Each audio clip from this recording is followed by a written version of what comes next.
Students, आज की class में हम लोग एक्सरसाइज 13.1 के क्वेश्चंस को सॉल्व करने वाले हैं। तो चलिए स्टूडेंट, हम लोग क्वेश्चन को सॉल्व करते हैं। आप लोग क्वेश्चन नंबर 1 को देखिए। क्वेश्चन नंबर 1 में क्या कहा जा रहा है, आप लोग क्वेश्चन को पढ़िए। विद्यार्थियों के एक समूह द्वारा अपने पर्यावरण संचेतना अभियान के अंतर्गत एक सर्वेक्षण किया गया, जिसमें उन्होंने एक मोहल्ले के 20 घरों में लगे हुए पौधों से संबंधित निम्नलिखित आंकड़े एकत्रित किए। प्रति घर माध्य पौधों की संख्या ज्ञात करनी है। हमें क्या बताना है स्टूडेंट, प्रति घर माध्य पौधों की संख्या बतानी है। हमें एक डेटा दिया गया है, पौधों की संख्या दी गई है, घरों की संख्या दी गई है, और माध्य ज्ञात करने के लिए आपने किस विधि का प्रयोग किया, हमें वो विधि भी बतानी है। तो चलिए स्टूडेंट, हम लोग इस क्वेश्चन को सॉल्व करते हैं और देखते हैं इसका सोल्यूशन क्या होगा। तो स्टूडेंट, आप लोगों ने क्वेश्चन को पढ़ लिया होगा। तो चलिए हम लोग इस क्वेश्चन को सॉल्व करते हैं और देखते हैं हमारा सॉल्यूशन क्या होगा। तो एक तरफ हम लोग लिख लेते हैं पौधों की संख्या, और हम लोग एक दूसरा कॉलम बना लेते हैं, और दूसरा कॉलम हमारा क्या हो जाएगा, घरों की संख्या हो जाएगी। तो हम लोग लिख लेते हैं घरों की संख्या।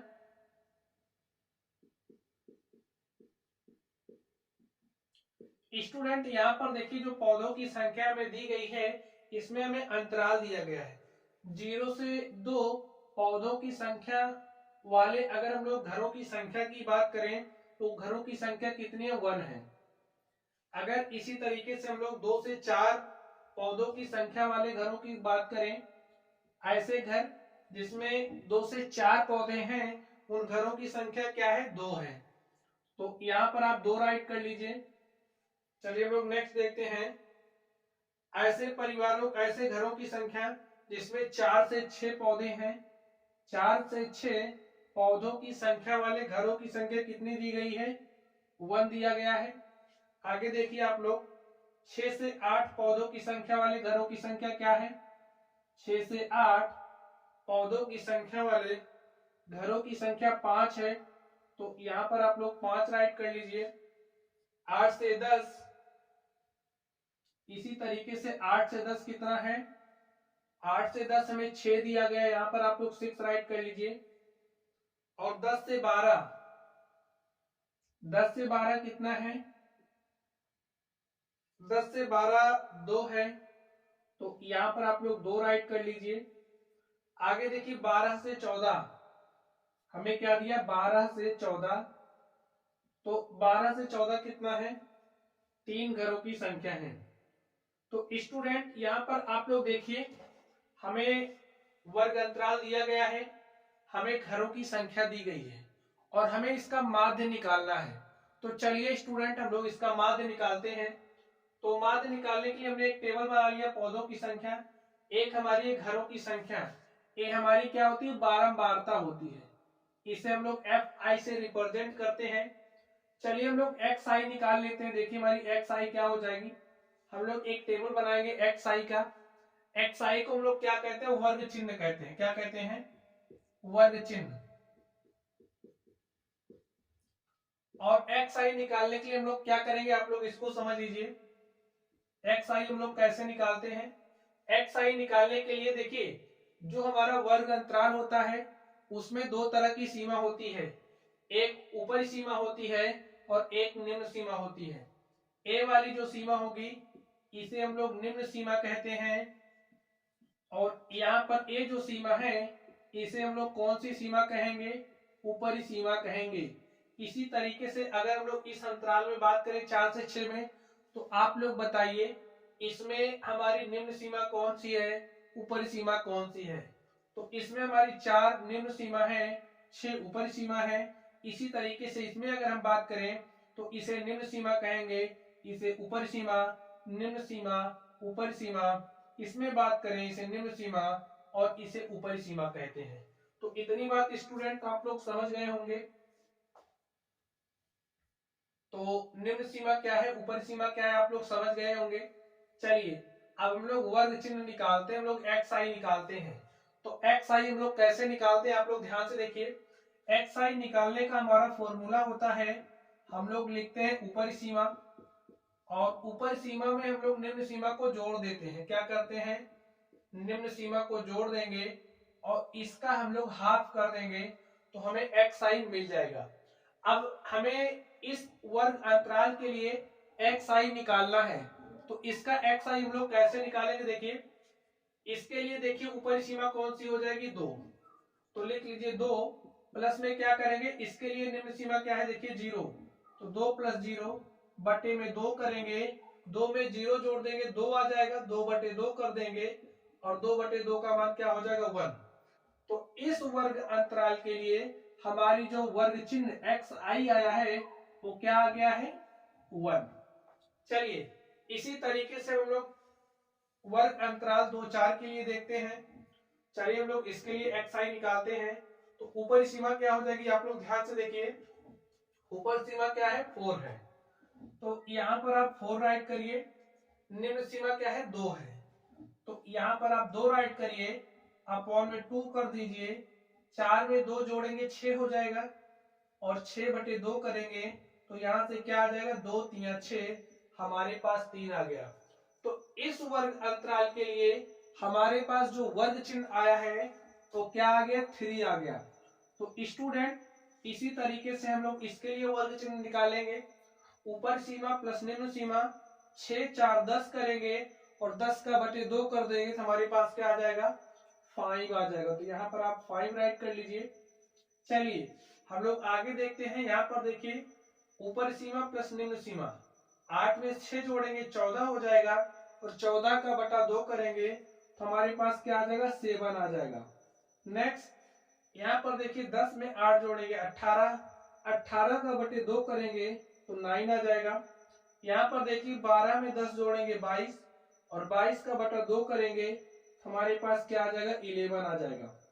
आगे देखिए, 14 में 12 जोड़ेंगे तो 14 12 26, 26 का बटा 2 करेंगे तो 13 हो जाएगा। तो स्टूडेंट देखिए, इस तरीके से हमने एक्स आई निकाल लिया। एक्स आई को क्या कहते हैं? आप लोग फिर से समझ लीजिए, एक्स आई को हम लोग वर्ग चिन्ह कहते हैं। क्या कहते हैं? वर्ग चिन्ह। चलिए अब हमें माध्य निकालना है। तो स्टूडेंट माध्य हम लोग कैसे निकालते हैं? आप लोग इसको समझ लीजिए। माध्य निकालने की अगर हम लोग विधियों की बात करें तो हमारे पास 3 विधियां हैं। माध्य निकालने की हमारे पास कितनी विधियां? 3 विधियां हैं। पहली जो हमारी विधि है वो है प्रत्यक्ष विधि। कौन सी विधि है? प्रत्यक्ष विधि। दूसरी जो हमारी विधि है वो है कल्पित माध्य विधि। कौन सी विधि है? कल्पित माध्य विधि है। और अगर हम लोग नेक्स्ट विधि की बात करें तो ये जो हमारी विधि है इसे हम लोग पग विचलन विधि कहते हैं। कौन सी विधि कहते हैं? पग विचलन विधि। तो स्टूडेंट जब हमारी एक्स आई और एफ आई की वैल्यूज, एक्स आई यानी कि जो हमारा वर्ग चिन्ह है और जो हमारी बारंबारता है, इसकी वैल्यूज न्यूनतम होती हैं, छोटी होती हैं, तो इस केस में हम लोग प्रत्यक्ष विधि का यूज करते हैं। अभी आप लोग इतना समझिए, अगर हमारी एक्स आई और एफ आई की जो वैल्यूज हैं वो छोटी हैं तो हम लोग प्रत्यक्ष विधि का यूज करते हैं। जब वैल्यूज एक्स आई और एफ आई की बड़ी होती हैं तो हम लोग कल्पित माध्य विधि का यूज करते हैं। जब और बड़ी हो जाती हैं वैल्यूज तो हम लोग पग विचलन विधि का यूज करते हैं। तो हम लोग तीनों विधियों में से किसी भी विधि का यूज कर सकते हैं। अगर डेटा ज्यादा बड़ा है, एक्स आई और एफ आई का मान बड़े हैं, तो इन दोनों विधियों में से हम लोग किसी भी विधि का यूज करेंगे।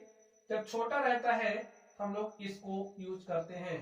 तो चलिए हम लोग सारी विधियों पर क्वेश्चन सॉल्व करेंगे। जिस तरीके से क्वेश्चन पूछा जाएगा हम लोग सॉल्व करेंगे। तो अभी यहाँ पर देखिए, जो हमारी एफ आई है, एक्स आई है, इनके मान छोटे हैं तो इसके लिए हम लोग प्रत्यक्ष विधि ही यूज करने वाले हैं। तो प्रत्यक्ष विधि में स्टूडेंट फॉर्मूला क्या होता है माध्य निकालने का? प्रत्यक्ष विधि में जो हमारा माध्य निकालने का फॉर्मूला होता है वो होता है summation F I x I upon में समेशन एफ आई। ये हमारा माध्य निकालने का फॉर्मूला होता है। और एक कौन सी विधि का फॉर्मूला है? प्रत्यक्ष विधि का। अब स्टूडेंट देखिए, हम लोग पहले एफ आई एक्स आई निकालेंगे, उसके बाद ही हम लोग समेशन एफ आई एक्स आई निकाल सकते हैं। तो चलिए सबसे पहले हम लोग एफ आई एक्स आई निकालते हैं। एफ आई एक्स आई का मतलब एफ आई को आप एक्स आई से मल्टीप्लाई कर दीजिए। चलिए तो यहाँ पर हम लोग एफ आई एक्स आई निकाल लेते हैं। तो देखिए हमारी एफ आई एक्स आई क्या हो जाएगी। अब देखिए यहाँ पर इसको इससे मल्टीप्लाई करेंगे, वन को वन से मल्टीप्लाई करेंगे तो वन हो जाएगा। एफ आई क्या है, यहाँ पर टू है, यहाँ पर एक्स आई क्या है, थ्री है। टू को थ्री से मल्टीप्लाई करेंगे तो सिक्स हो जाएगा। वन को फाइव से मल्टीप्लाई करेंगे तो फाइव आ जाएगा। फाइव को सेवन से मल्टीप्लाई करेंगे तो 35। यहाँ पर देखिए 6 को 9 से मल्टीप्लाई करेंगे कितना हो जाएगा, 54। 11 को 2 से मल्टीप्लाई करेंगे कितना हो जाएगा, 22। यहाँ पर देखिए 13 को 3 से मल्टीप्लाई करेंगे कितना आ जाएगा, 39। तो स्टूडेंट इसको आप लोग टेबल में कर लीजिए। अब इसको आप लोग टेबल में कर लीजिए।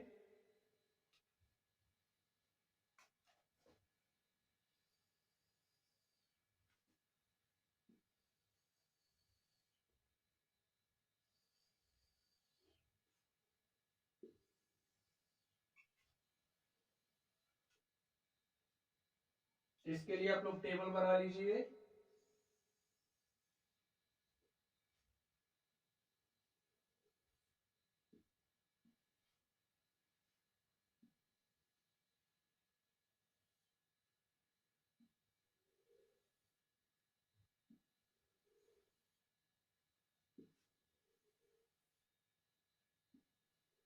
तो स्टूडेंट इस तरीके से देखिए हमारा टेबल बन गया। हमने एफ आई एक्स आई निकाल लिया है। चलिए अब हम लोग समेशन एफ आई एक्स आई निकालते हैं। देखिए ये जो एफ आई एक्स आई आया है तो इसके लिए हमारा समेशन एफ आई एक्स आई क्या हो जाएगा स्टूडेंट, आप लोग बताइए। समेशन एफ आई एक्स आई, तो यहाँ पर ये जो एफ आई एक्स आई आया है इन सबको हम लोग जोड़ लेंगे तो हमें समेशन एफ आई एक्स आई मिल जाएगा। ऐड कर लीजिए, देखिए क्या हो जाएगा। 9 में 2 जोड़ेंगे 11, 4 15, 5 20, 5 25, 25 से 31, 1 32, 32 के 2 हासिल हमारे पास कितना है, 3। 3 में 3 जोड़ेंगे 6, 6 2 8, 8 5 13 और 13 3 कितना हो जाएगा, 16। तो हमारे पास जो समेशन एफ आई एक्स आई आया उसकी वैल्यू आ गई है 162। अब हमें समेशन एफ आई चाहिए क्योंकि देखिए फॉर्मूला हमारे पास क्या है, ए है, तो हमें समेशन एफ आई चाहिए। तो इसी तरीके से ये जो हमारा एफ आई है हम लोग इनको भी जोड़ लेंगे तो हमें समेशन एफ आई मिल जाएगा। तो देखिए यहाँ से हमारा समेशन एफ आई क्या हो जाएगा, इसको आप लोग जोड़िए। 1 2 3, 1 4 5 9 6 15, 2 17, 3 20, हमारे पास कितना आ गया, 20। अब देखिए हमें समेशन एफ आई एक्स आई की वैल्यू मिल गई है, हमें समेशन एफ आई मिल गया है। इन दोनों वैल्यूज का मान यहाँ पर रखेंगे और माध्य हम लोग निकाल लेंगे। तो समेशन एफ आई एक्स आई का मान रख दीजिए, यहाँ पर क्या आया है 162 और यहाँ पर क्या आया है 20। तो यहाँ पर आप 20 रख दीजिए और इसको सॉल्व कर लीजिए। चलिए हम लोग इसको सॉल्व करते हैं, इसको सॉल्व करिए, देखिए क्या हो जाएगा। 20 8 160, 2 62, तो यहाँ पर दशमलव लगाइए, यहाँ पर आ जाएगा 0, हो जाएगा 20 और 20 के क्या हो जाएगा 20। तो हमारे पास क्या आ गया 8.1। तो हमें क्या बताना था स्टूडेंट, हमें बताना था कि माध्य पौधों की संख्या बतानी थी। तो हमारे पास माध्य पौधों की संख्या क्या आ गई, प्रति घर माध्य पौधों की संख्या आ गई है 8.1। लिखिए, अतः प्रति घर माध्य पौधों की संख्या, माध्य पौधों की संख्या इज इक्वल टू 8.1। और स्टूडेंट इस क्वेश्चन को सॉल्व करने के लिए हमने प्रत्यक्ष विधि का यूज किया। क्यों यूज किया, क्योंकि यहाँ पर एफ आई और एक्स आई के मान क्या है, न्यूनतम है, इसीलिए हमने यहाँ पर प्रत्यक्ष विधि का यूज किया। तो माय डियर स्टूडेंट इस तरीके से हमने क्वेश्चन नंबर 1 को सॉल्व कर लिया है। तो चलिए स्टूडेंट हम लोग अगले प्रश्न पर चलते हैं और देखते हैं हमारा अगला क्वेश्चन क्या